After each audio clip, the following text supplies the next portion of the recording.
Well, I got a line here on 2 C-band dishes, and these ones were a little tougher to take down, to be honest, because there was so many rusted and seized bolts. Here's the other one right here. They're 2 10-footers. They're both different brands, and this one's the one that's given me the most grief.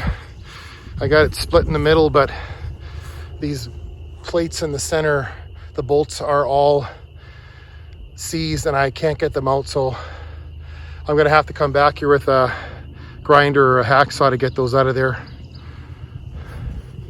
But I get to take everything. The steel posts, these pyramid posts are awesome. They're very sturdy. You can bolt them down to concrete or wood.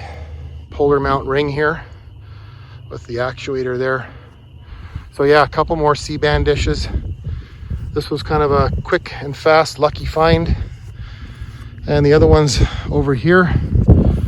Already got it off the pole. Right there where the ladder is, there's the pole. I'll have to come back for that too. But I can only take one at a time in my truck anyway, so I guess it works out just as well that I can only get one of them off the post tonight.